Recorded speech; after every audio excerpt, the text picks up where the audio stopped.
नमस्कार साथियों, मैं अनीता श्रीवास्तव आपका हार्दिक अभिनंदन करती हूँ। महर्षि वेदव्यास द्वारा रचित महाभारत के 230वें अध्याय में आज का प्रसंग है द्रोणाचार्य की पांडवों को उपहार भेजने और बुलाने की सम्मति तथा कर्ण के द्वारा उनकी सम्मति का विरोध करने पर द्रोणाचार्य की फटकार। द्रोणाचार्य ने कहा, राजा धृतराष्ट्र सलाह लेने के लिए बुलाए हुए हितैषियों को उचित है कि वे ऐसी बात कहें जो धर्म, अर्थ और यश को प्राप्त कराने वाली हो। यह हम परंपरा से सुनते आए हैं। तात मेरी भी वही सम्मति है जो महात्मा भीष्म की है। कुंती के पुत्रों को आधा राज बांट देना चाहिए।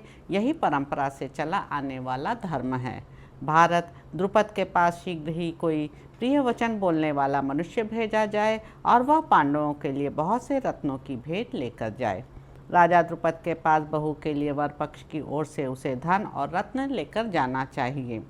भारत उस पुरुष को राजा द्रुपद और धृष्टद्युम्न के सामने बार बार यह कहना चाहिए कि आपके साथ संबंध हो जाने से राजा धृतराष्ट्र और दुर्योधन अपना बड़ा अभ्युदय मान रहे हैं और उन्हें इस वैवाहिक संबंध से बड़ी प्रसन्नता हुई है।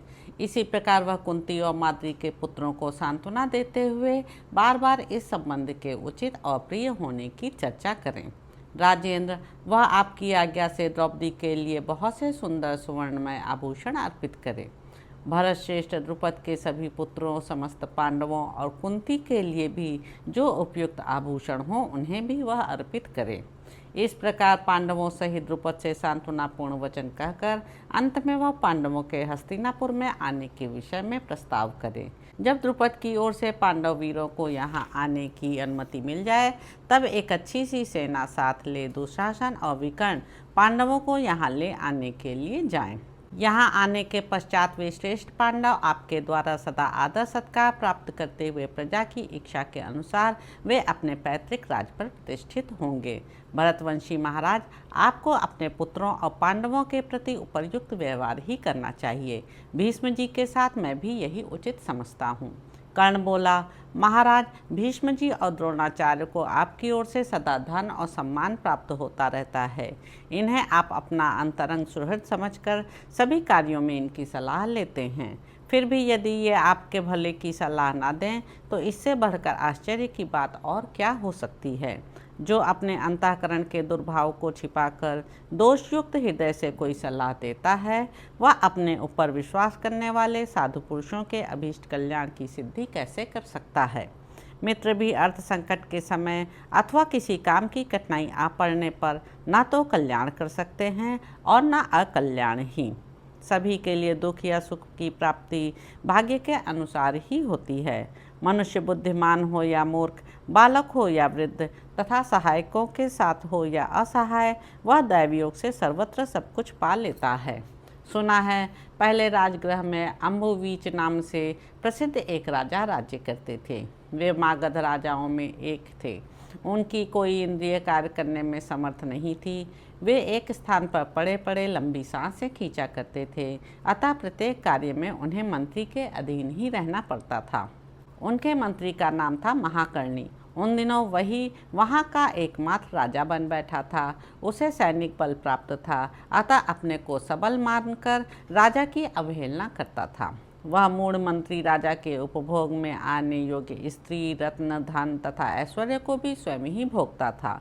वह सब पाकर उस लोभी का लोभ उत्तरोत्तर बढ़ता गया।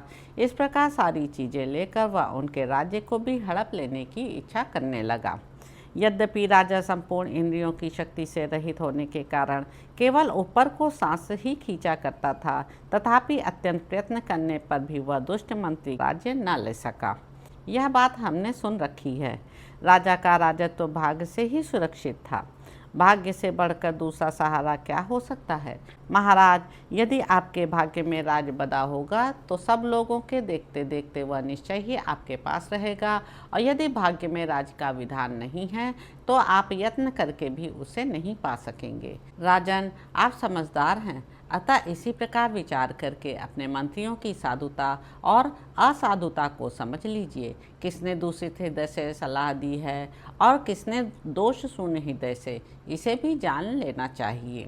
द्रोणाचार्य ने कहा, ओ दुष्ट, तू क्यों ऐसी बात कहता है, यह हम जानते हैं। पांडवों के लिए तेरे हृदय में जो द्वेष संचित है, उसी से प्रेरित होकर तू मेरी बातों में दोष बता रहा है। कर्ण, मैं अपनी समझ से कुरुकुल की वृद्धि करने वाली परम हित की बात कहता हूँ। यदि तू इसे दोषयुक्त मानता है तो बता, क्या करने से कौरवों का परम हित होगा।